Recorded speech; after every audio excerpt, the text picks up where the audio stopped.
Hello, Dr. Crockett and Dr. Crocker here, and today we're going to talk about insulin resistance. A lot of people have heard this term, but they may not understand really what's going on inside the body when this actually starts to evolve.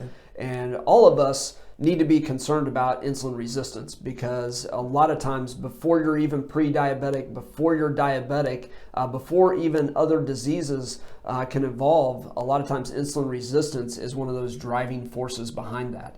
And so what happens is a lot of times the receptors, when you eat sugars, whether that's, obviously we think, cakes, cookies, soda, Candies, things like that. But it can also come from foods like breads, pasta, potatoes, things that we're consuming a lot of times in the American diet. So what happens is the sugars get into our system, our blood sugar starts to go up, and then the pancreas has to respond, and it produces a bunch of insulin, releases that insulin, and that insulin is going to bind to a receptor, and it's going to pull that sugar into the cell.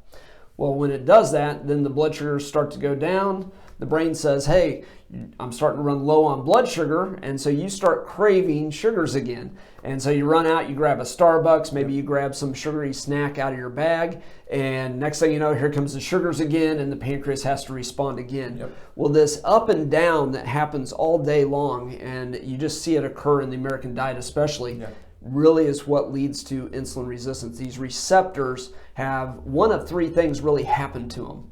And the first thing is the receptor just wears out or it gets damaged. Talk about that a little bit, Dr. Crocker. Yeah, so when your receptor sites get damaged, insulin, you can produce the insulin, but it can't go anywhere. They get worn out over time. I find this a lot with my son that plays baseball. Every year it seems like we have to get him a new baseball glove. And that's because over and over that ball just gets pounded and pounded into that glove. By the end of the season, it's worn out. That is just like your insulin receptors in your body. After they've been bombarded by so much insulin because of this up and down swing that we just talked about, that's what's going to create a lot of your insulin resistance. Those damaged receptor sites are going to become worse. And then the other thing that really happens a lot is you get a receptor site that's blocked. So this can happen differently in people, especially you see this a lot with estrogen dominance. You'll see it in women that have pregnancy. Maybe they're on birth control, something of that nature. And what happens is they will block that receptor site to where the insulin's supposed to go. And now your blood sugars cannot go back down. The other thing can be a biotoxin. There's toxins everywhere in our environment nowadays. You see them all over the place. And when these toxins get built up in our system, certain people are not able to expel these toxins out of their system. So what they do is they'll block that insulin receptor. Now your blood sugars keep going up, and they go down and up and down, and then you're in the same position and you end up being diabetic. So we've got the receptors wearing out or damaged. We have receptors that are blocked by some outside source. And I would say biotoxins is something that's probably recently discovered. It's really the last couple of years that's come to the forefront of diabetic treatment. And then the third thing is the receptor is shut off.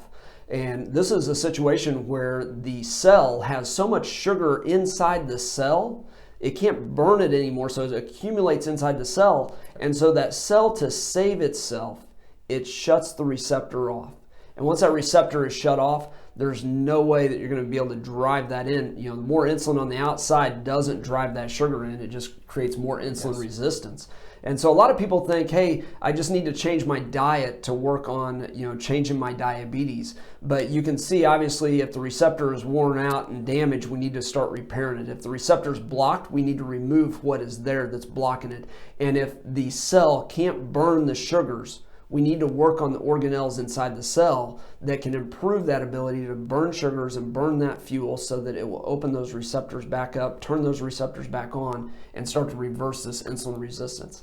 Now, I hope this is helpful, and I hope that you've learned something today. And remember, there's a healthy person inside each of us.